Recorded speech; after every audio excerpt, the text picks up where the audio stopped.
E ele aceitou. E Deus foi prosperando.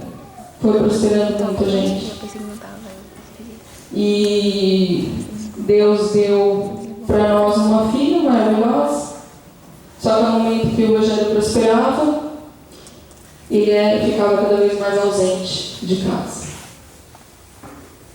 Eu me lembro quando eu punha o telefone na minha barriga para ele poder falar com a minha filha. Eu lembro quando ele chegava correndo na estrada para ver minha filha no berço, para conseguir chegar a ver ela acordada, e ele não conseguia, e ele chorava. O Rogério, quando era menor, ele tinha um problema muito grande de excesso de inferioridade. Eu sempre amei pelo que sempre ele foi, não pelo que ele tinha, mas ele tinha que provar para si mesmo que ele conseguia, que ele era alguém. Só que o que ele não sabia é que ele era alguém. Eu, sinceramente, não é porque ele não está aqui mais, porque era meu marido, eu não conheço uma pessoa que amava como ele amava, e de graça. Eu não conheço. E com o tempo, aumentou o cargo, aumentou responsabilidades, aumentou a ausência. E nós decidimos, até por uma promessa de emprego, de vir para Três Lagoas, para que ele ficasse mais tempo com a família. Só que isso não aconteceu porque ele precisava viajar e aqui não tinha ponte aérea e cada viagem era mais complicada, levava mais tempo. Eu lembro que minha filha, pelo Skype, eu punha minha filha para falar com ele. Uma vez eu falei que nunca mais ia fazer isso, porque minha filha pedia colo para o computador, chorando, e o Rogério chorando do outro lado. Aqui eu encontrei pessoas maravilhosas que me acolheram. Aqui eu tenho uma família muito grande. Eu falo que a minha família de Três Lagoas. Eu lembro, eu comecei a ter muitas lutas espirituais. Eu lembro uma noite que eu não dormi. E eram sempre essas noites nas ausências do Rogério. Sempre que eu não estava em casa. E quando passou essa noite, aí quando chegou no outro dia, eu falei, Senhor, eu não aguento. E eu vi que eu não ia dormir, era 3 horas da manhã. Eu falei, Senhor, o que está acontecendo? Aí eu liguei para o Jetson.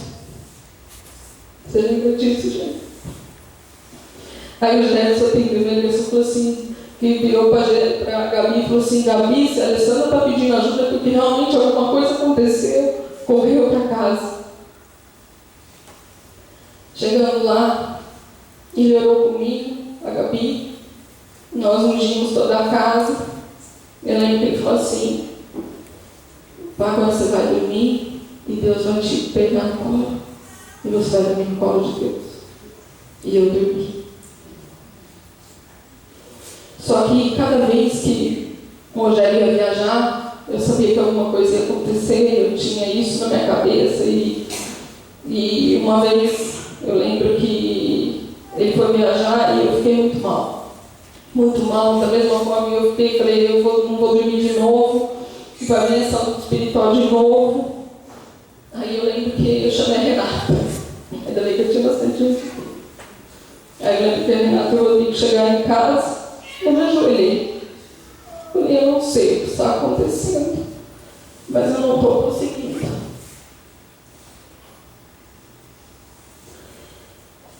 E ela me levava para casa, eu dormia lá, a gente orava, e aquela luta continuava.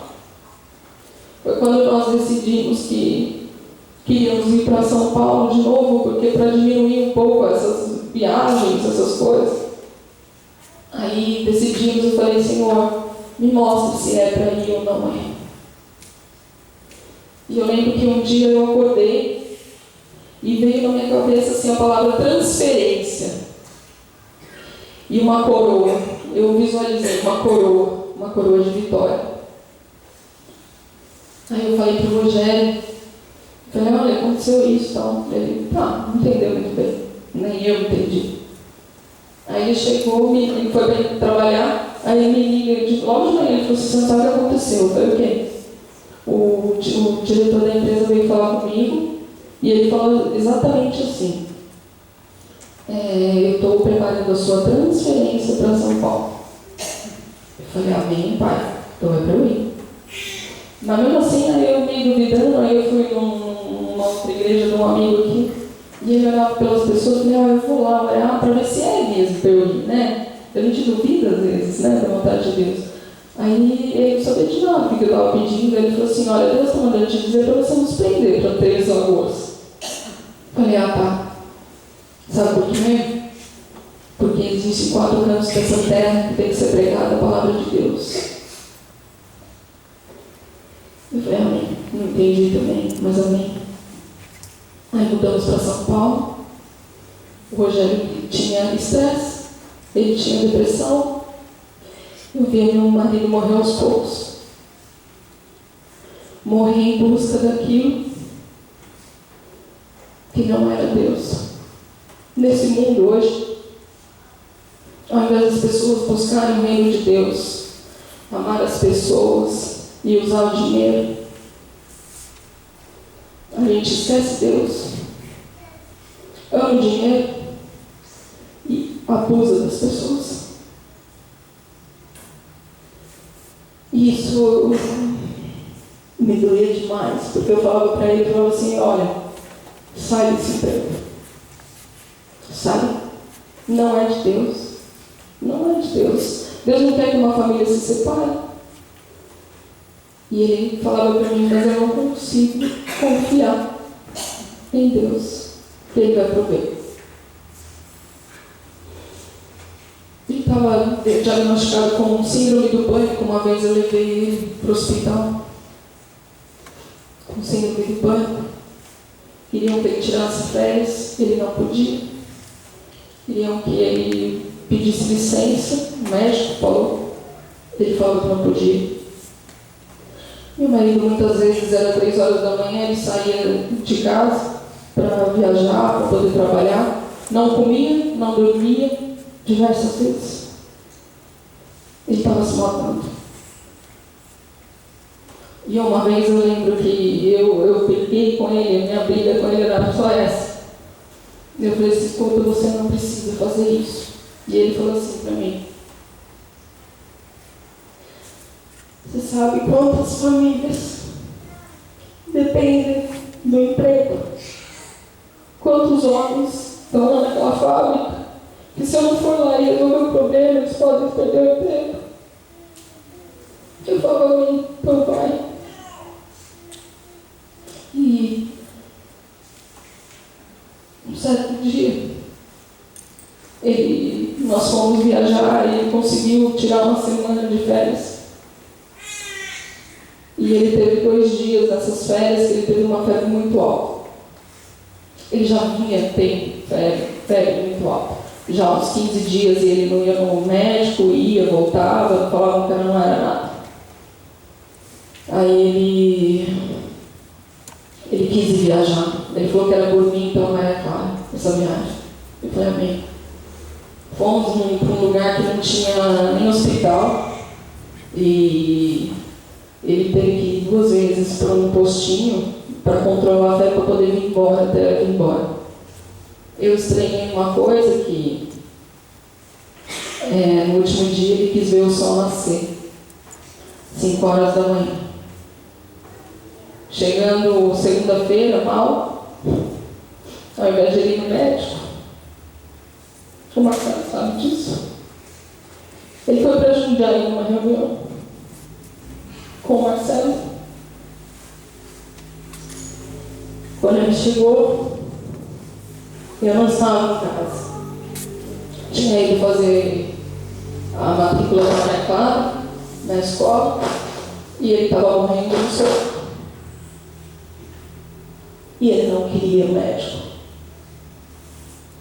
E eu briguei com ele e falei, não, desculpa, para com isso.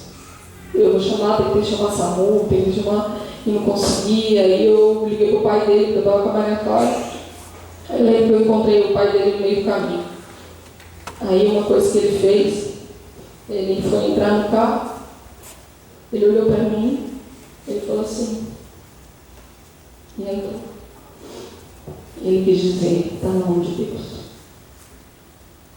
Quando ele chegou lá para o internado, no primeiro dia, eu nunca vi meu marido sentir uma dor tão grande. Mas não era física, era na alma. Ele falou que queria conversar comigo.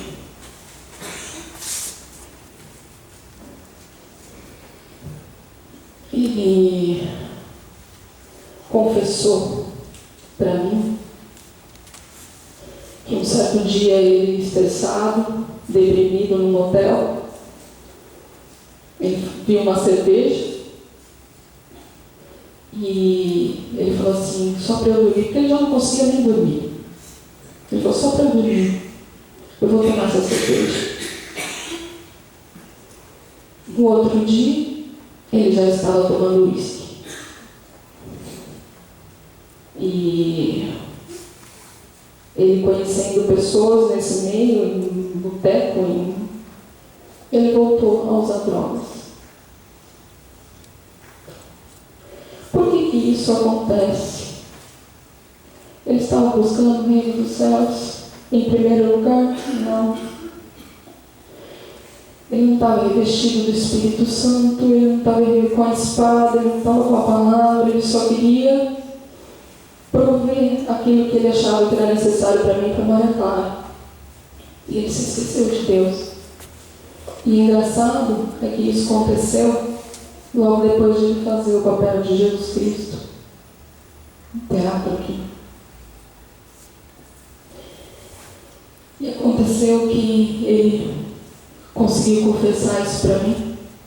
Deus me mostrava que havia pecado encoberto, eu até tentava falar com ele, falava, Deus está me mostrando que é pecado encoberto, que é pecado encoberto, e ele não conseguia se confessar. E no momento o que eu fiz, quando ele me falou, meu chão caiu, mas à medida que o meu chão caiu, a minha fé entrou. E eu falei, não, para de falar. Pus minha mão na cabeça dele, comecei a orar e falei, Senhor, está tudo perdoado em nome do Senhor Jesus Cristo. Porque eu sabia que a culpa é o que estava matando meu marido.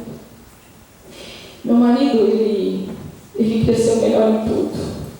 E para quem não conhece, pode até soar falso, mas para quem conhece sabe o que eu estou falando. Ele era um pai maravilhoso. Ele era um marido maravilhoso. Ele era fraco, como todos nós somos fracos. Basta estar de pé para a gente poder cair. E ele caiu. Só que Deus veio de uma forma tão maravilhosa, porque ele me contou nesse período, eu agradeço a Deus pelo período que eu fiquei com ele no hospital, que ele me contou que teve vários livramentos nesse período todo. Um deles, que ele foi comprar droga em Paranaguá, colocou uma pessoa que vendia, que não tinha na hora a droga, falou, vamos lá buscar. Aí ele aí andando assim, o rapaz falou, o traficante está ali. Aí o traficante entrou no carro dele também. Aí o Rogério viu que ele estava cochichando. Aí o traficante falou assim pro cara, vamos lá buscar, mas primeiro pega uma cerveja ali naquele bar para mim. Falou pro outro cara. Aí o cara desceu. Na hora que o cara desceu, o traficante falou assim pro Rogério, vaza, porque senão ele vai te matar. E ele saiu e foi usar drogas na casa do traficante. Chegando lá, esse traficante tinha um irmão crente.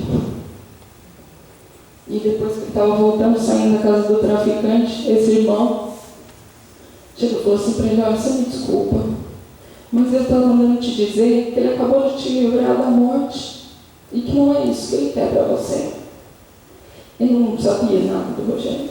O Rogério falou que caiu de joelho no chão, chorando, e essa foi uma das vezes que ele tentou parar sozinho.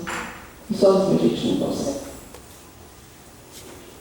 O diabo sabia que se ele falasse para mim, ou para a família dele, que era maravilhosa para mim, ele não ia ter morrido.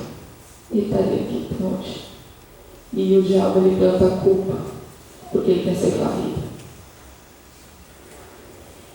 Mas, no segundo dia que ele havia me contado e eu havia perdoado, ele era outra pessoa.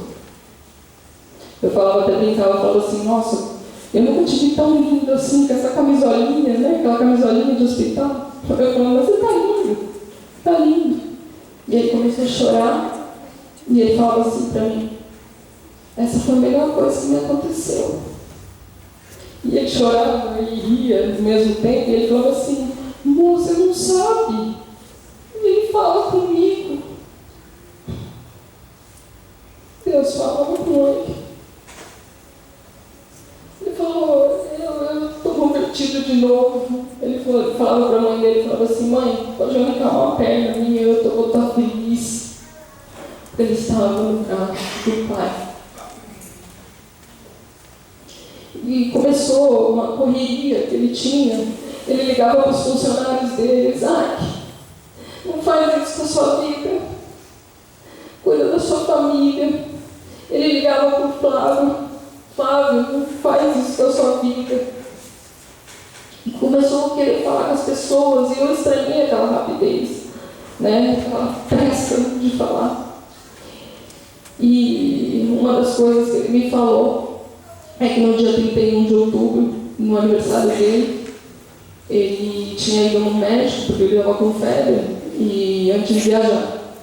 E ele não aguentou, ele falou que ele não aguentava mais só ele saber daquilo, ele queria, né, falar com alguém. E falou com o médico, falou: olha, eu não tenho com quem falar, eu posso falar com você, e começou a contar todas as coisas. Aí o médico falou assim: pelo que você está me falando, você tem AIDS. Aí, como assim? Não, todos os sintomas que você está falando que você tem. Você tem AIDS. Ele: não, é impossível. Ué, você não usa droga? Uso. Mas eu não uso injetável. Tá, você usa cocaína? Uso. Você usa canudo? Uso. Você sempre usa sozinho? Não. Detalhe, tá? A maioria das pessoas que o Rogério usou droga foram crentes. Isso dói muito. Isso dói muito saber. Porque o diabo, ao invés de procurar pessoas que estão aí de repente fazendo o papel dele mesmo, que não dá problema nenhum para ele e ajuda, não, ele vai buscar pessoas que estão trabalhando para Deus.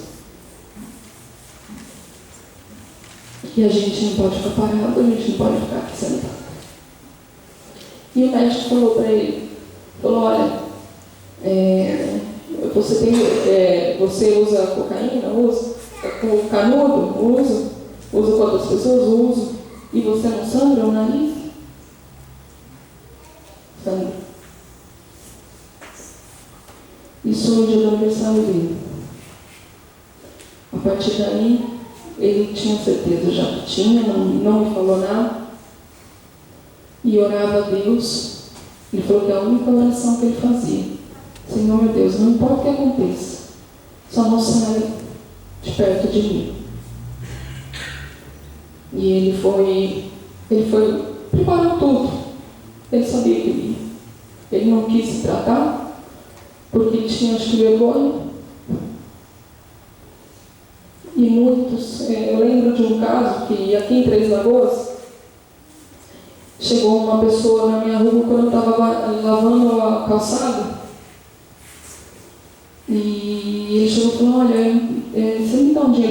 prato de comida, eu lavo a sua calçada. Eu falei, não precisa, vamos lá, eu te ajudo, vou comprar e tal. Comecei a conversar com ele, comecei a pregar para ele e ele aceitou Jesus ali, na calçada. Aí o Rogério falou, não, vamos colocar em um lugar, vamos levar. Eu não sabia que tinha PNL, aquela parte, né, de alcoólatras, tudo. Aí fui pesquisar, coloquei ele no hotel. Colocamos ele no hotel e no outro dia a gente falou, olha, eu achei um negócio lá na PNL, que você pode se internar, lá a gente compra, né, as coisas. Tá? Aí ele falou assim, olha, eu já era de lá. Eu falei, como assim? Eu era diácono da PNL. E ele falava que ele tinha tanta culpa que ele achava que não merecia Deus. E eu olho isso e eu falo, meu Deus, quantas pessoas acham que não merecem Deus e estão morrendo? Muito triste. E eu estou aqui falando tudo isso porque eu sei que Deus prepara todas as coisas. Eu sei que existem pessoas aqui que acham que não merecem Deus. Eu sei que aqui existem pessoas que se acham santas demais para olhar com amor para aquele que tanto precisa de amor e não de julgamento. Eu mesma julgava muita coisa. Nunca mais julguei. Nunca mais. Graças a Deus. Bom, e meu marido teve essa experiência e ficou um mês viajando. Ele se esforçava ao máximo para fingir que estava tudo bem, mas eu vi que não estava tudo bem. Depressivo. Eu lembro que ele veio aqui para Três Lagoas e ficou num quarto, né? E aí foi passando o tempo, tudo. Aí voltamos de viagem. Nessa segunda-feira ele foi internado, confessou o pecado. E graças a Deus, Deus começou a agir de uma forma tremenda na vida dele. Deus resgatou meu marido. Quando Deus fala que escreve o nosso nome no livro da vida, e ninguém mais pode tirar, acredite. Ele te tira de onde for. E ele tira meu marido. E meu marido entendeu de uma maneira tão grandiosa tudo isso, que ele ficou sem comer, sem tomar água, por quase um mês. Eu molhava a boca dele.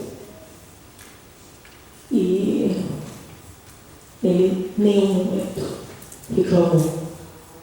Ele sabia que era a providência de Deus. E me contaram que quando ele foi entubado, a única coisa que ele fez antes de ser entubado foi olhar para cima, orar a Deus e juntar as suas mãos, assim, e foi.